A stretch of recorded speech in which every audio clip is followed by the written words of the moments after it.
سندھ میں جو روحانی مقامات بند ہیں تو اس حوالے سے ہے۔ تو یہ جو روحانی مقامات جو صوفیہ کا پیغام ہے تو یہ انسانیت سے محبت کا پیغام ہے، اور پاکستان میں جو بڑھتی ہوئی شدت پسندی ہے اس کے بنیادی فلسفے کو غور کرنے کی ضرورت ہے۔ پنجاب کے نصاب میں صوفیہ کرام کے تعلیمات کو جب سے نکالا گیا ہے تو شدت پسند نظریات فروغ پائے ہیں۔ حضرت بابا بلے شاہ،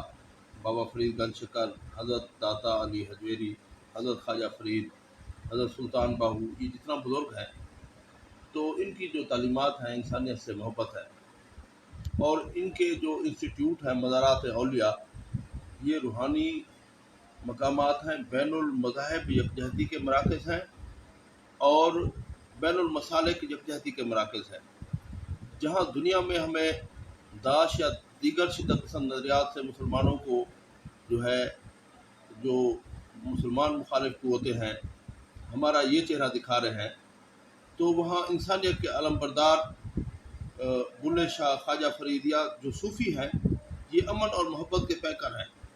تو ہماری ریاست کو چاہیے کہ ان صوفیہ کرام کے فکر کو اجاگر کیا جائے اور ان کی فکر کو پروان چڑھانے کی ضرورت ہے، نہ کہ ان کی فکر کو محدود کرنے کی ضرورت ہے۔ آپ یہ دیکھیں کہ بھئی انہوں نے کرونا وائرس کے نام پر روحانی مقامات کو بند کیا اور لاک ڈاؤن ہوا، اس میں لاک ڈاؤن کو پھر اٹھا لیا گیا، جس میں سرکاری ادارے اور دیگر ادارے SOPs کے تحت چل رہے ہیں۔ تو اس وقت کون سی سوچ کے حامل لوگ ہیں جو حکومت میں بیٹھے ہیں؟ میں سمجھتا ہوں کہ جن لوگوں کی مشورے پر پنجاب اور سندھ حکومت یا فیڈرل حکومت نے روحانی مقامات کو مقید کیا ہے تو وہ پاکستان کے بھی حامی نہیں ہے، اور ان کا یہ فیصلہ پاکستان کے حق میں بھی نہیں ہے اور حکومت کے حق میں بھی نہیں ہے۔ تو فوری طور پر ان روحانی مقامات کو ریسٹور کیا جائے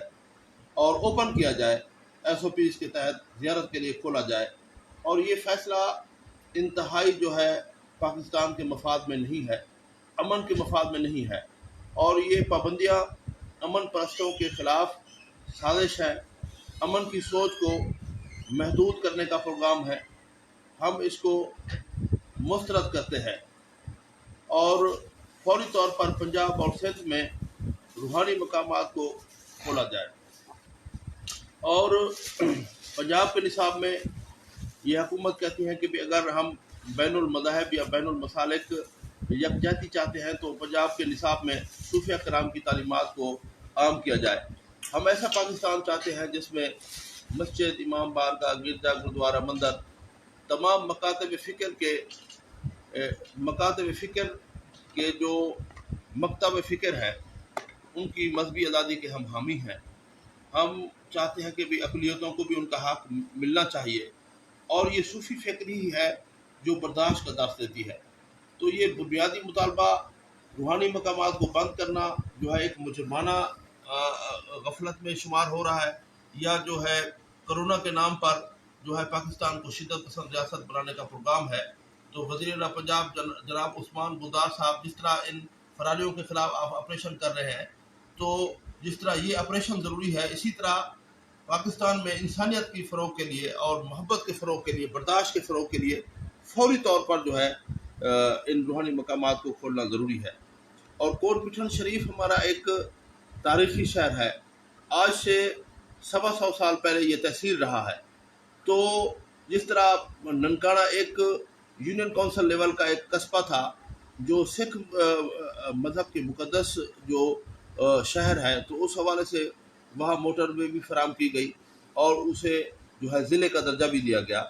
اسی طرح دنیا بھر میں جتنا بھی ثقافتی مراکز ہیں، جس طرح مصر میں جامعۃ الازہر کو ایک مرکزی حیثیت حاصل ہے، اسی طرح کوٹ پٹھن شریف سرائیکی وسیب کا ایک روحانی ثقافتی مرکز ہے اور تاریخی شہر ہے، جہاں سے چاروں صوبوں اور پورے وسیب سے لوگ آتے ہیں۔ تو یہ سابق تحصیل رہا ہے، تو یہاں حق بنتا ہے کہ آپ چوک چوراہوں کو، چھوٹے چھوٹے قصبات کو سب ڈویژن کا درجہ دے رہے ہیں۔ پاک پتن شریف جس طرح بابا فرید گنج شکر علیہ رحمت کے نام سے منسوب ایک قصبہ تھا، لیکن اسے ضلع کا درجہ جو ہے بابا فرید گنج شکر کی نسبت سے دیا گیا ہے۔ اسی طرح ہمارا یہ مطالبہ ہے کہ کوٹ مٹھن شریف جو ہے خواجہ فرید کا تاریخی شہر ہے اور بہت بڑا جو ہے چاروں صوبوں اور سرائیکی وسیب کے سنگم سنٹر میں ہے، تو اس کا حق بنتا ہے کہ اسے جو ہے فوری طور پر جو ہے تحصیل کا درجہ دیا جائے اور بننا چاہیے۔ ہم بہت جلد جو ہے کوٹ مٹھن شریف تحصیل بحالی کے لیے یہاں ایک کانفرنس کریں گے ایک ہفتے کے اندر، جس کا مقصد ہوگا کہ بھی کوٹ مٹھن شریف کی تحصیل کی حیثیت جو ہے بحال کیا جائے، اور یہاں ایک سول ہسپتال یا THQ ہسپتال ہونا چاہیے، کیونکہ یہاں ملک بھر سے زائرین آتے ہیں جہاں صحت کی سہولیات نہ ہونے کے برابر ہے۔ اور میں یہاں سے آ رہا تھا، میں فاتح پر گیا بنگلہ اچھا، تو وہاں لکھا ہوا تھا کہ بھئی سرکل آفیسر یعنی DSP آفس بنگلہ اچھا، تو مقصد ہے ضلع میں 2 نئے سرکل بنائے گئے جن کو تحصیل کا درجہ دینے کا پروگرام ہے، ایک داجل اور بنگلہ اچھا، تو وہ چھوٹے دور دراز قصبات ہیں۔ تو کوٹ مٹھن ایک رچ شہر ہے اور تاریخی شہر ہے، اور نادیدہ قوتیں کوٹ مٹھن کو جو ہے ایک محدود کرنا چاہتی ہیں یا اس کی سیاسی یا تاریخی حیثیت کو مسخ کرنا چاہتی ہے، تو اہلیان کوٹ مٹھن بھی وہ اس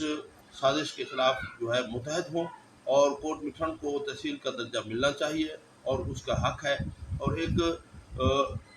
ہمارے ایک ہفتے میں یہاں 5 کے قریب جو ہے یہاں لاشیں آئی، ایک خاندان کے 4 افراد شہید ہوئے اس انڈس ہائی وے پر، اور کل بھی انڈس ہائی وے کے حادثے میں ایک اور یہاں میت آئی۔ تو کوٹ مٹھن میں پورا جو شہر ہے سوگوار ہے انڈس ہائی وے کی ٹریفک کی وجہ سے، تو یہ 1 وے کا کام جلد از جلد شروع ہونا چاہیے۔ اور یہ جو راجن پور سے ڈیجی خان سیکشن ہے، یہ بہت زیادہ اس پر ٹریفک ہے، اسے فوری طور پر کام شروع ہونا چاہیے۔ اور گورنمنٹ میں اس وقت وزیر اعلیٰ پنجاب بیٹھے ہیں جو عثمان بلدار صاحب، تو سرائیکی خطہ انتہائی پسماندہ ہے، اور شہباز شریف دور میں صرف وعدے کیے گئے تھے تو یہاں جو ہے امپلیمنٹ نہیں ہوا۔ تو یہ موجودہ حکومت جو ہے فیڈرل اور صوبائی حکومت جو ہے سرائیکی وسیب کے اضلاع کے لیے مکمل طور پر الگ بجٹ کرے، اور اس میں جو 70 سال سے اس خطے کا جو استحصال کیا گیا ہے اس حوالے سے جو ہے یہاں اکاموڈیٹ کیا جائے، اور بجٹ کو شور یہاں خرچ ہونا چاہیے اور علیحدہ بجٹ ہو، اور اس کی جو ہے پرسنٹیج نصف بجٹ یہاں ملنا چاہیے، نصف بجٹ ان علاقوں کے لیے ملنا چاہیے۔ اور جو کوٹ یونیورسٹی راجن پور میں بن رہی ہے،